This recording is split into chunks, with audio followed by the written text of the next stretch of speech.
Suara hujan yang terdengar keras sedang mengguyur kota. Mengetahui semua itu, bukannya keluar dari rumah, aku malah menarik selimutku, meski aku pun tahu, malam itu adalah malam tahun baru.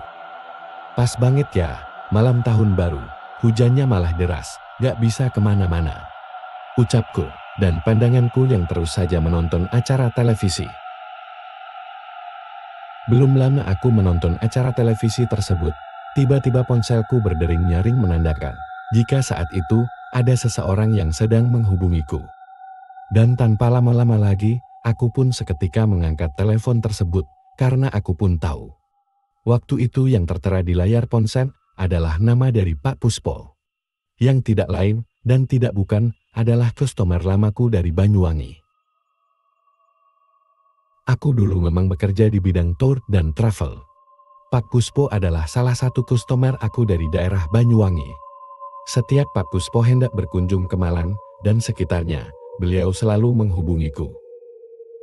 Dan seperti halnya malam itu, Pak Puspo memang tiba-tiba menghubungi via ponsel yang tanpa disangka-sangka. Telepon dari Pak Puspo itulah yang menjadi awan di mana semua kejadian itu bermula. Halo, selamat malam Pak, ucapku sopan. Malam Mas. Aku mau ke Malang nih. Rencana aku mau tahun baru di sana. Ini aku masih di perjalanan. Prediksiku kalau tidak macet aku sampai sana sekitar pukul 9 malam. Kalau Masnya gak sibuk, bisa nyusul ke villa aku ya. Nanti aku kasih tahu tempatnya, soalnya aku butuh Masnya. Ucap Pak Puspo yang terdengar memang sedang di dalam perjalanan. Mendengar hal itu, aku pun mengiyakan permintaan Pak Puspo karena aku pun tahu hubunganku dengan Pak Puspo bisa dibilang memang sangat baik. Hingga akhirnya, setelah obrolanku malam itu, aku pun kembali melanjutkan aktivitasku yaitu menonton acara televisi karena aku pun tahu Pak Puspo masih belum sampai di kotaku.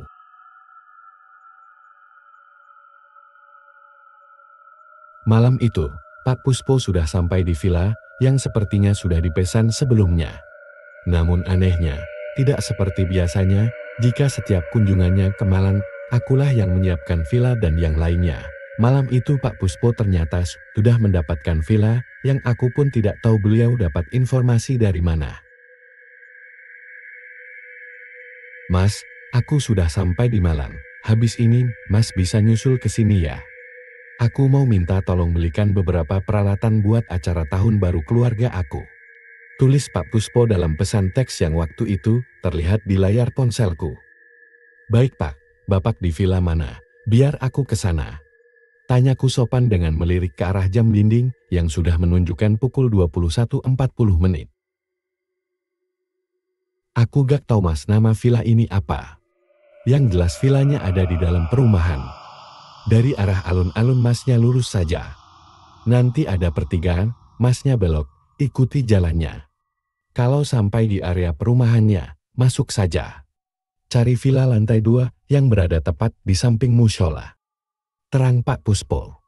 Pak Puspo adalah orang yang cukup tua. Yang akhirnya penjelasan dengan teks SMS dari beliau mengenai lokasi villanya pun, waktu itu cukup membuat aku kebingungan. Dan puncaknya, setelah mencoba meraba dan memahami maksud dari tulisan Pak Puspo tersebut, aku pun menghubungi rekanku agar aku tidak sendirian mendatangi villa yang ditempati Pak Puspo. Tapi sayangnya, karena malam itu adalah malam tahun baru, semua rekanku terlihat sibuk dengan acaranya masing-masing, yang akhirnya tidak ada satupun dari mereka yang bersedia menemaniku menemui Pak Puspo. Akhirnya aku pun mulai mengeluarkan motorku dan mulai menuju ke villa Pak Puspo tersebut seorang diri.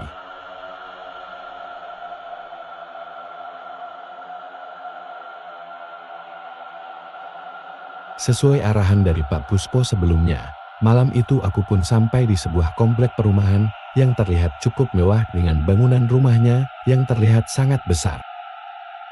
Meski aku tinggal di kota yang sama, aku juga baru tahu kalau di daerah tersebut ada komplek perumahan yang cukup besar. Karena selain tempatnya terpencil, akses menuju ke perumahan tersebut bisa dibilang sangat sulit dan jauh dari jalan utama. Di situ, sebelum masuk ke dalam komplek perumahan, tentu saja aku berhenti sejenak di portal satpam dengan niatan ingin meminta izin sebelum memasuki area perumahan tersebut. Tapi sayangnya, ketika aku sampai di pos satpam malam itu, aku seolah tidak dihiraukan. Meski aku pun tahu, tepat di depanku, ada seorang bapak satpam yang sedang tertidur lelap. Sudah berulang kali aku memanggilnya, Pak Satpam terlihat tetap nyenyak dalam tidurnya dengan suara dengkurannya yang juga sudah terdengar semakin keras saja. Mengetahui semua itu, aku pun memutuskan untuk langsung masuk ke area komplek perumahan, karena kebetulan portal di area depan perumahan memang dalam keadaan terbuka. Disitulah, ketika aku baru saja memasuki area perumahan, pikiranku yang sebelumnya tenang, perlahan mulai keheranan.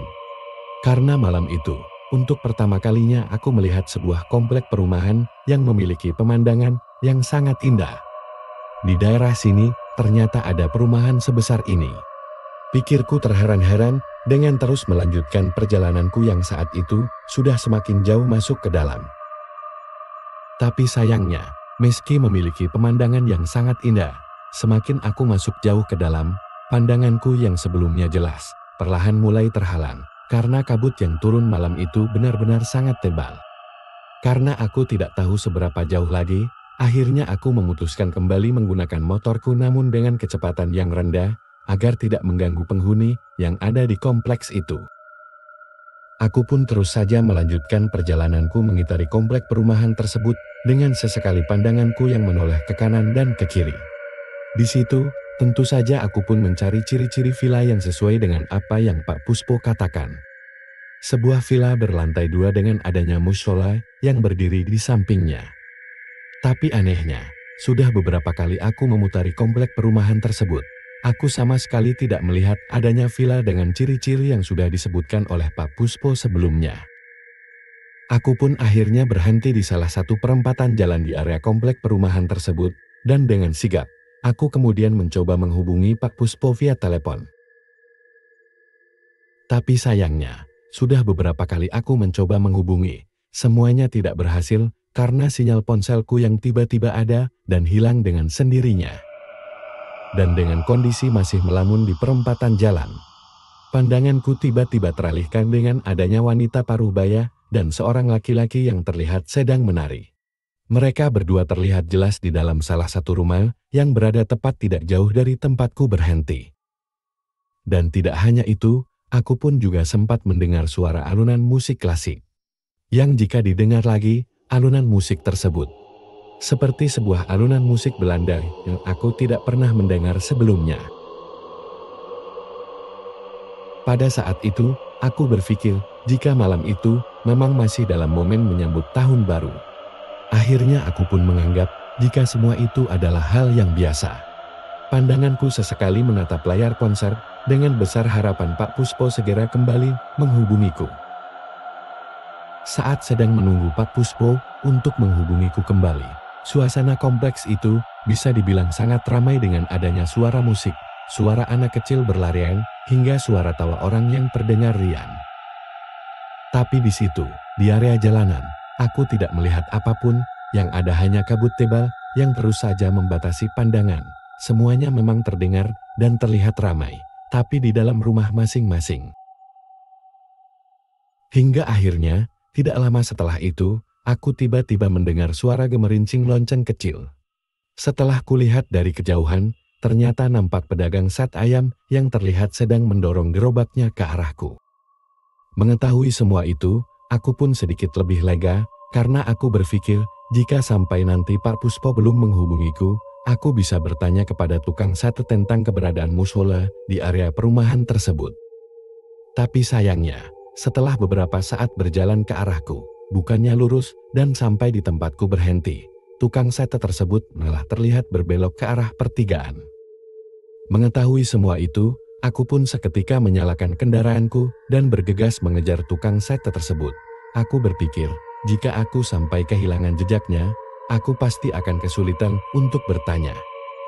Tapi anehnya, ketika aku berjalan dan sampai di pertigaan tempat terakhir aku melihat tukang sate tersebut berbelok, tiba-tiba jantungku berdetak kencang dengan tubuhku, yang juga perlahan mulai bergetar tidak karuan.